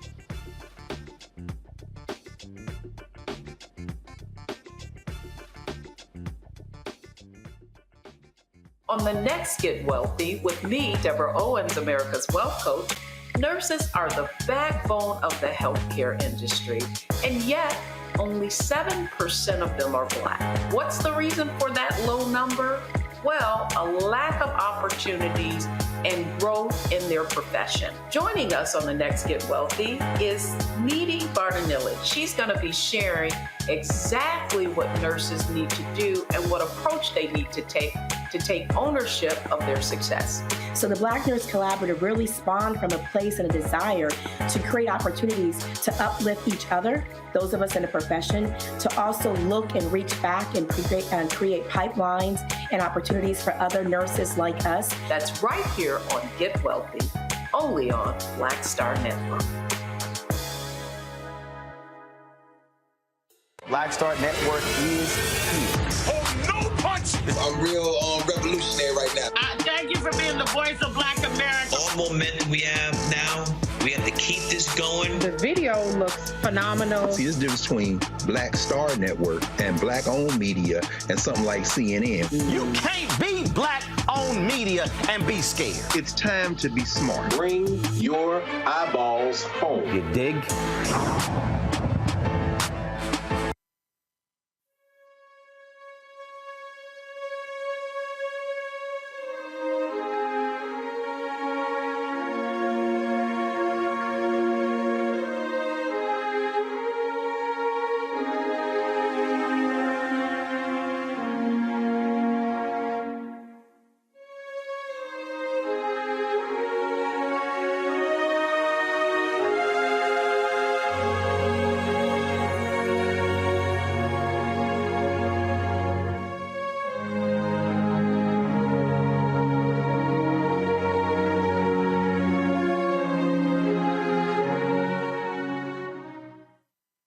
All right, folks, welcome back for final segment with Gina Belafonte, one of the children of Harry Belafonte, who became an ancestor April 25th. And so, Gina, this is a photo here. You, your father, your sister leaving Capitol Hill after a lobbying. And the thing that I thought that was great, first of all, with that photo is that, one, the smiles on the face of you, your sister Sherry, your father, and we mentioned Fidel Castro, but this is a man, he was a man who had no problem challenging power and pushing folk to do right. My first actual encounter was when I had to edit a piece in Savoy magazine, a Q&A. Roy Johnson was editor-in-chief, and I had to whack some stuff, and I was like, man, I run all of it. This is pre-internet, so we couldn't do that. And he had no problem challenging President Barack Obama.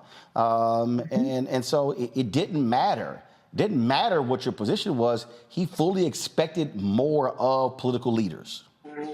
Yes, of course. I mean, there's so much to do. There's so many laws to pass. I mean, you know, our democracy is an experiment. I feel like the capitalist American experience is an experiment, and we're all sort of in the petri dish together. And I think that he wanted to ensure that we were using our democracy to our fullest and making sure that, you know, if we are now considered humans, along with other people, then the laws need to reflect our rights. And he, you know, wanted to push those boundaries. But you know, it's important to note that, you know, Harry was asked to run for office. He was asked to run for Senate, and he knew that he could be far more effective in the private sector than as an unelected official. So, you know, he maintained his, you know, private citizen status, and he used his platform, he used his space, he used his intellect, he used his relationships and his network to do his best to not only assist in getting people elected that he thought shared his own personal mission, but that were people, you know, getting people elected that were, you know, our neighbors, our people who live down the block. You know, he made it very clear that we, the people, or power to the people, meant that we needed to infiltrate the system, and that we needed to, once we were in the system, tear down the machine and instill a more human approach to our existence. And we're still working on that. You know, we have the confines of our government to work within a structure that was built, as people say, the founding fathers. I say, you know, the founding, you know, misogynists. But anyway, it's important just to understand that our human existence needs to evolve. We need to grow, and we need to grow from our humanness, not from what the Constitution states. The Constitution is a guide for us. It's a jumping off point. And, it, you know, for the most part, it did its best to be inclusive in what it knew at that moment. But now it's important for us to take our moral center, our ethics, and our humanity and really create a world where there is true equity, and there's true love, and there's true, you know, caring for thy neighbor. And I think he was hopeful that we would continue to work and chip away at this experiment to make it better for future generations. If we can hold on to the planet long enough that we can have future generations. Last question here. Sankofa, will that be, obviously there was so many things that he was involved in, but clearly creating that with you is also part of his lasting legacy, because that continues, that will continue to move forward. Absolutely. Sankofa.org is an organization that really sits at the intersection of art and activism. And so it continues to do that today. We have incredible programs. We have civics programs in the arts with young people making films and educating themselves peer-to-peer on different civic issues. We have a really interesting virtual reality re-entry program that we work with formerly incarcerated and incarcerated men and women, and we give them virtual reality experiences that help quell some of their trauma triggers upon coming home so that they don't recidivate. We are always working with new talent and finding new stories and new plays. We're hopefully taking our wonderful Lyrics from Lockdown to Broadway soon. And it'll all be in the legacy of my dad and the mission forward. You know, we came up with that mission together. Along with Raoul Roach, who was the son of another great, very progressive musician, Max Roach. And we built Sankofa in the belief that it could be eternal, that really it is culture that really leads in very many ways trends and the way in which that we, work with one another moving forward. So Sankofa is really moving along. We're strong, and we're excited to continue the work. Well, Gina, we appreciate you joining us and sitting and chatting with us for this hour to celebrate and talk about and share with the rest of the world your father. Andrew Young said something to me about Dr. King that I think certainly applies. He said, Martin may not physically be with us, but the reality is he's being talked about every single day. One of the things that we've seen over the past 10 days is that so many people have been posting photos and memories and sharing thoughts with regards to your dad, what he meant when they crossed paths with him. And there's no doubt the things that he was involved with will continue to be talked about from here to eternity. That's what it means to have a life of impact. And it's a whole lot that he did in those 96 years. That's true. That's true. And also, let me just say, there are a lot of spaces and places where my father has embedded his mark. Sankofa.org is one of those places. The Gathering for Justice certainly is another. My sister has a foundation called the Anir Foundation, which is an incredible foundation. My brother is soon to launch his own personal Belafonte Family Foundation. My other sister, while she doesn't have her own, she does a lot of work with the Lily Claire Foundation. So we're all, whether he's literally founded the organization with us or whether we are just extensions of what he instilled in us, the Dream Defenders, or, wherever it is, I think of all of the places where he sat on boards, and whether it was actual boards or advisory boards, whether it had to do with AIDS, HIV crisis, or whether it had to do with the NAACP Legal Defense Fund, or there's just so many places, the Advancement Project. He really, really wanted people to know and understand that he supported many different movements for the civil rights movement, many different roads and avenues within the movement itself. He wanted to ensure that people had opportunities and spaces and places where they could choose what was most authentic to them, to support, to help continue to raise up, and to be a part of. So my thing is always to encourage other people to get involved and to find something that is authentic to you, to find a way that you can also participate and carry the legacy forward.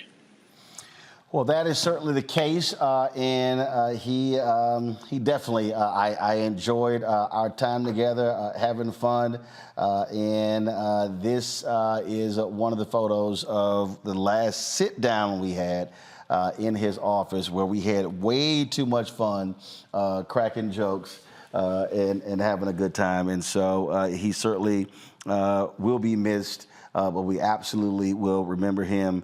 And as long as this show is here, as long as I am here, that portrait will always be in our studio where we would pay respects to your dad and what he meant to me, but also to African Americans, to this country, and to this world. Thank you, Roland. Thank you so much. Appreciate you. Give our condolences to your family. Gina Belafonte, thanks a lot. Peace. Folks, that is it for us this weekend. We're going to live stream, we're going to restream the 2 one-on-one interviews that I did with Mr. B when I was at TV One. We'll have that for you. And also, I've not shared with you when we, some other videos when he accepted the award from the RFK Foundation. We're going to have that for you on Monday. And also at the Many Rivers Festival, he actually sang. And I recorded the video on stage. He sang that night, and that was the first time he had sang publicly in a very, very long time. And then we'll have that for you as well. Folks, that's it for us. We appreciate it. Thank you so very much. We'll see you on Monday right here on Roland Martin Unfiltered on the Black Star Network. Support us in what we do. Download our app. Also, you can also join our Bring the Funk fan club, and so you can join us right there. And when you support us, you get your name on the list that we run every single Friday. Thank you so very much. I'll see y'all on Monday. Holla!